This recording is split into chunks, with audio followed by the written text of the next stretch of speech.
Hello YouTube. Du coup, dans cet épisode, on va faire avancer quelques quêtes et on va faire avancer quelques quêtes. On va faire aussi le village des Albinoriques. Alors, on va déjà commencer par Rogier. Hop. On va lui dire qu'on a vaincu Godric. Il va nous donner sa rapière, qui est une super rapière. Surtout si vous jouez un build orienté sur les statuts, donc du coup saignement, givre, tout ça, parce que son attaque chargée tape 2 fois. Voilà. Alors, on lui donne le glyphe des couteaux noirs. Voilà. On apprend qu'il était ami avec D, ce monsieur. On va parler aussi à ce type. On lui dit qu'on voit la grâce. On peut lui apprendre des incantations. On peut apprendre embrasement, qui est une super compétence, qui est rapide, qui coûte peu de PC, qui fait des dégâts de feu assez ridicules. Voilà. C'est une très bonne incantation. On va aller parler à Néphélie. Ah. Normalement, elle devrait pas trop tarder à partir.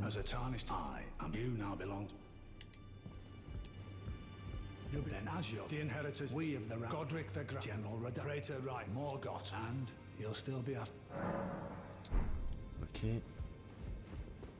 Donc on a parlé à son père. Ok. Alors là, normalement, on a pas mal de perles cinéraires à donner. Une seule, j'ai rien dit. Alors, là on voit qu'il y a des mémolites et des clés lames. Alors moi, ce que j'aimerais bien acheter, c'est les clés lames et le mémolite. Et si je peux acheter une dague, ça m'arrangerait. Donc ce que je vais faire, je vais utiliser toutes les runes que j'ai en ma possession parce qu'on a des achats à faire.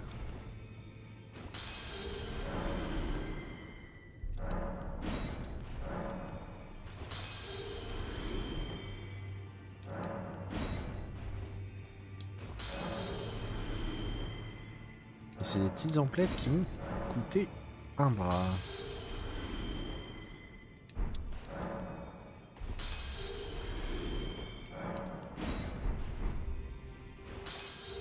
C'est terrible, hein, je pourrais prendre 2 niveaux avec tout ça. Alors, on va prendre ça. Et on va prendre ça ainsi qu'une dague. Oh, je pense que j'ai quand même assez pour prendre un niveau. On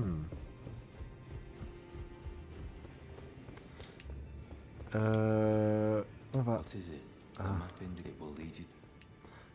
On va parler à Dialos. Voilà. On fait avancer sa quête.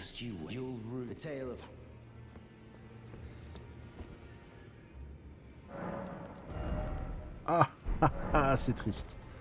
C'est pas grave. On va aller parler à deux PNJ. Donc déjà, on va commencer par... Fia. Dans le lore, alors c'est sans éclat comme nous, hein, et elle explique que son but c'est de s'occuper des cadavres. Donc elle dort avec les vivants pour prendre un petit peu de leur chaleur et pour la transférer aux morts. Voilà.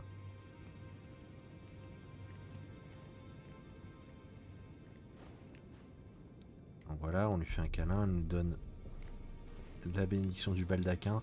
C'est un truc qu'on va consommer, je vous déconseille de la conserver parce que vous voyez en haut à côté de vos barres, vous voyez que vous avez un debuff de vie. Tant que vous avez cet objet dans votre inventaire, vous allez avoir de la vie en moins. Donc je vous conseille de la consommer.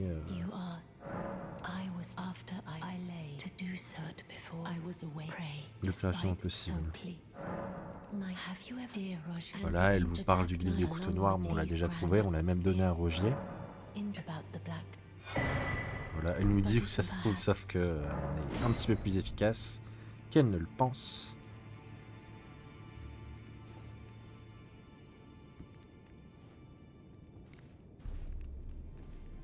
Hop là. On va consommer du coup le fameux objet. On va aller parler à Hughes. Hughes. Ah, on n'a pas l'option. On va reparler à ce PNJ. Peut-être que cette fois-ci... Bah pourquoi? Ah voilà, à propos de Roderica, c'est ça. Donc là, on va rapporter les propos du forgeron à Roderica.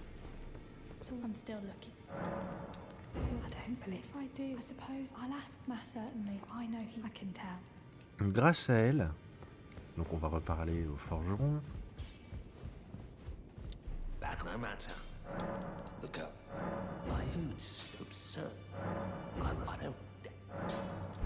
Voilà. Et là qu'on va se reposer au niveau de la grâce, il y aura quelques trucs qui auront changé. Roderica n'est plus là. Elle est maintenant ici. Grâce à elle, vous allez pouvoir améliorer vos invocations. Voilà. Lui, on va pas lui parler encore, quoique...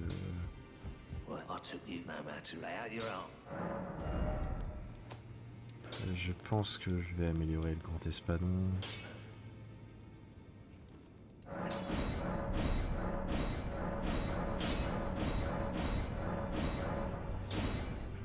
Je pas assez. C'est triste, hein. C'est vraiment le nerf de la guerre, hein, les runes. Ok, on va retourner parler à Rogier.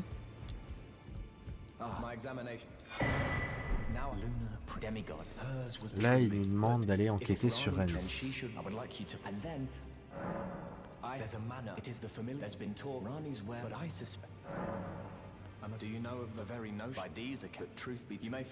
Donc là, il vous explique qu'en gros, il veut aider les morts-vivants. Alors que D, lui, veut les tuer. En fait, il voit pas du tout les choses de la même façon. Pour Rogier, c'est des victimes. Les morts-vivants n'ont pas choisi d'être maudits. Et ils aimeraient se libérer de cette condition. Alors qu'aux yeux de D, ce sont des monstres et des abominations. Les deux points de vue se défendent, mais personnellement, je suis d'accord avec Rogier. Voilà, tout est de la faute de Marika. D est selon moi totalement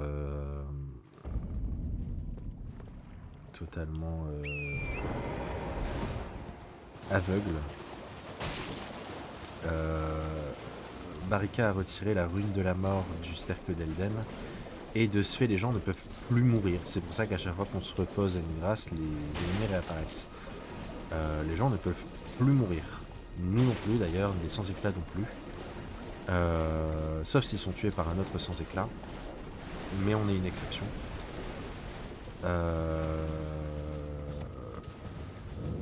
Donc du coup, c'est bel et bien une malédiction. Rogier a raison. Et... moi, la fin que j'aime bien, celle que j'estime être la bonne fin, c'est la fin de Fia. Vous verrez après pourquoi, je vous expliquerai au fur et à mesure pourquoi moi j'estime que c'est la bonne fin. Oh, quoique on peut déjà en parler ici. En gros, je trouve que la fin de la flamme exaltée, c'est une fin atroce. Elle est stylée, mais elle est atroce dans le sens où, effectivement, il n'y a plus d'ordre établi, mais tout le monde est en proie au chaos, tout le monde risque de mourir pour un oui ou pour un non. C'est tout sauf une ère de paix.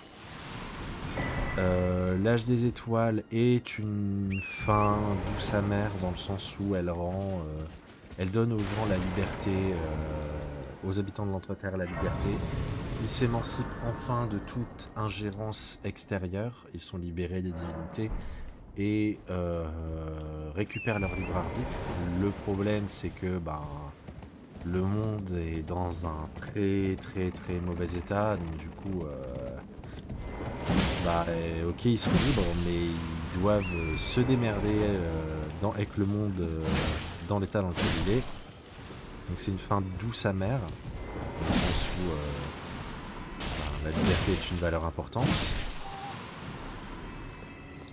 Mais amère dans le sens où l'état du monde est pas glorieux et on ne sait pas quelle tournure ça va prendre. La fin du coprophage, c'est la pire de toutes d'un point de vue d'un point de vue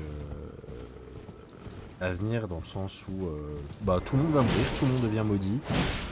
Voilà. Si vous vous contentez de juste restaurer le cercle d'Elden, rien ne change. Voilà, vous êtes juste une Marika de plus. Si vous faites la quête du masque d'or, c'est utopique, mais en réalité on ne sait pas exactement ce qui se passe. En gros, vous remplacez le cercle d'or, donc du coup qui est une secte, une secte religieuse qui est corrompue, vous la remplacez par une autre version de l'âge d'or qui est différente, basée sur d'autres préceptes. Il y a ils sont persuadés que c'est une version plus pure. Le problème, c'est que on ne sait pas vraiment. Ça fait beaucoup de mal quand même. Ça le prix.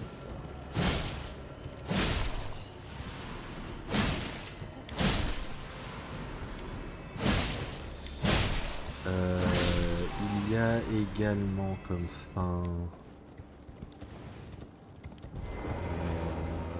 la fin de Fia, du coup, celle que je préfère. On réinclut la mort dans le cercle d'Elden et les gens ont enfin le droit de mourir. Voilà. Et les morts ne sont plus persécutés. Ceux qui sont déjà morts et qui sont morts vivants, ça lève pas la malédiction, mais une fois qu'ils mourront, une fois que les gens meurent, ils mourront pour de bon, ils ne seront plus persécutés. Donc, moi, celle que j'estime comme la bonne fin, dans le sens où persécuter les gens, c'est de la merde. On va dire les choses au bout d'un moment.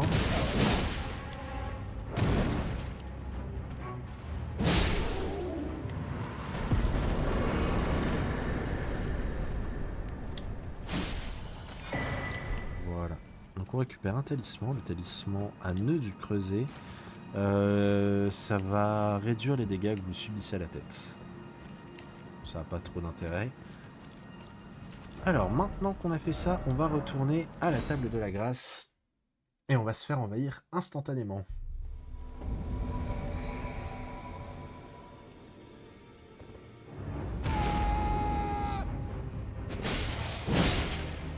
Par Encha, le serviteur de Gino. Sauf que bon, c'est un peu un no match.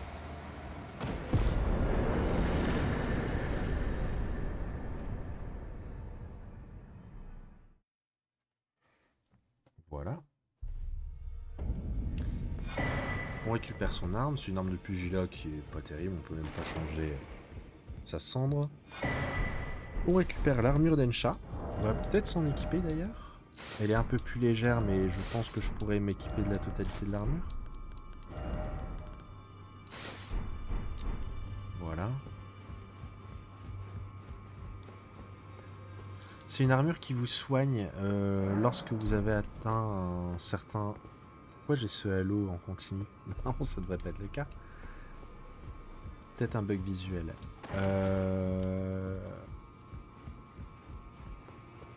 Qu'est-ce que j'étais en train de dire?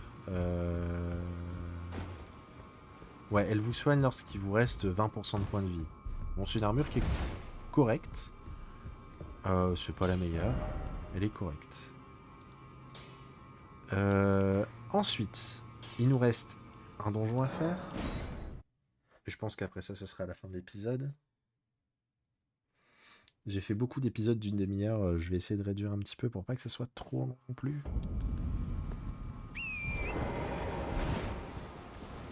Je sais vraiment pas pourquoi j'ai ce halo en permanence autour de moi.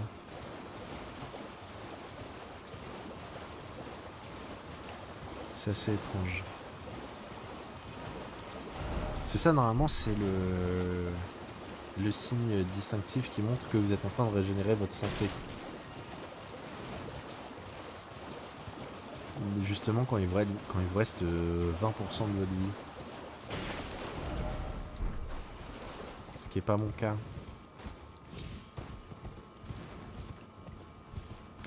Ok, donc là on cherche une grotte. Qui est ici.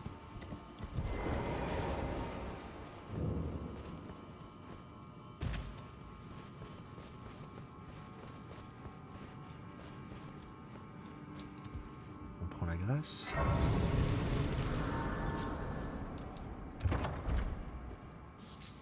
On prend l'artéria, on va allumer notre lampe. Attention, voilà.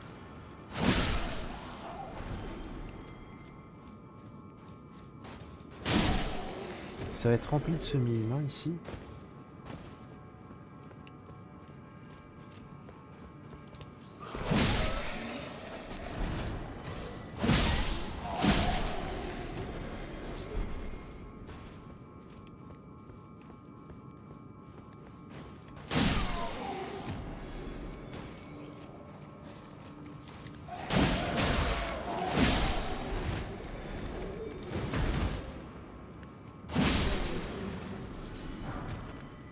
Ok.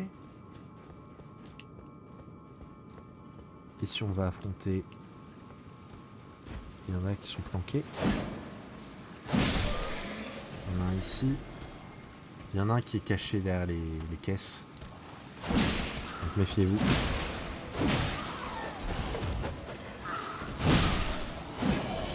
Oh, on a eu les deux en une fois. Ici on récupère un super talisman. Le talisman de la lance, ça va... Alors, je vous avais expliqué pour les dégâts perçants. Lorsque vous faites des dégâts perçants avec une arme, lorsque l'ennemi fait une animation, vous allez faire 20% de dégâts en plus.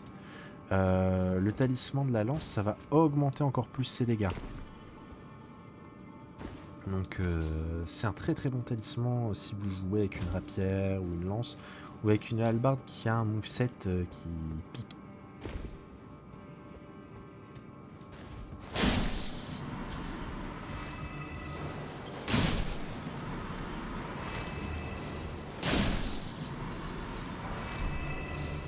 Ok. Pensez à récupérer vraiment des mousses des cavernes. Hein. Vous allez voir, ça change la vie.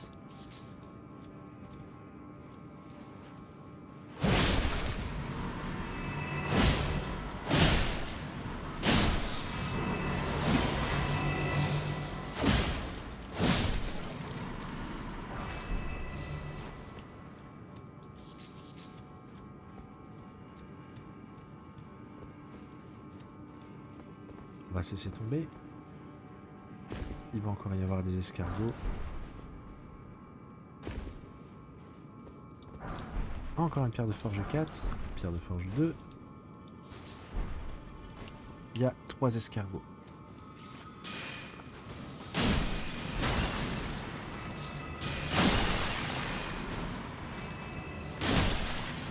Ok. Là, on va faire une rencontre franchement pas agréable. Un chevalier minier.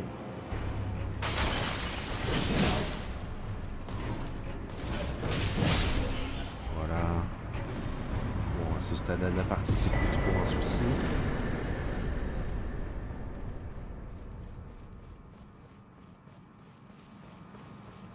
On va parler à ce PNJ.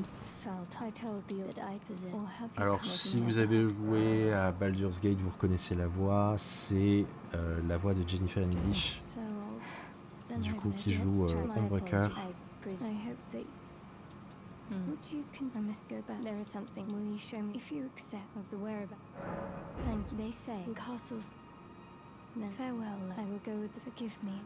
Donc, vu qu'on a fait le village des Albinoriques juste avant, on lui montre le médaillon.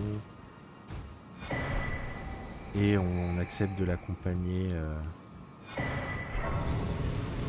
jusqu'au ciment neigé.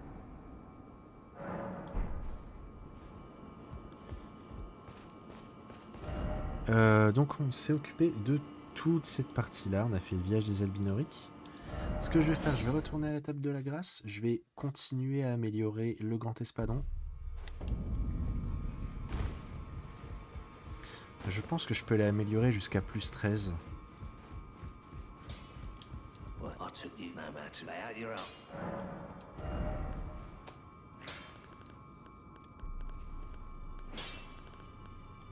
Mais il est où? Il est là. Ah, j'ai toujours pas assez de ruines. C'est terrible. Normalement, je peux m'en équiper. Maintenant, je pense que j'ai assez.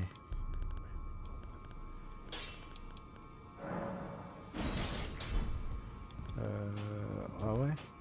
À ce point-là? Bon. Ça va être compliqué. Je vais devoir...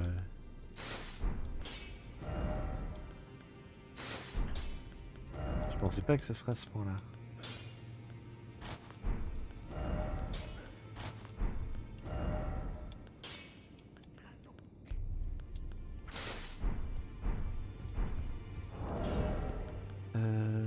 Ça, on va le garder. On va s'équiper de ça. Je sais pas si je peux m'en équiper à demain. Alors, que je réfléchisse... Dans le prochain épisode, on va faire le manoir de Caria. Il y a des trucs intéressants à les récupérer.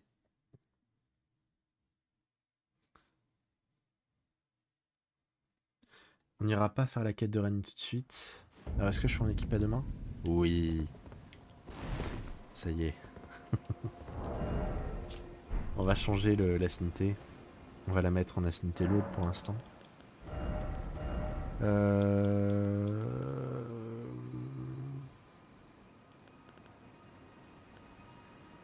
Je pense qu'on va lui mettre track géant.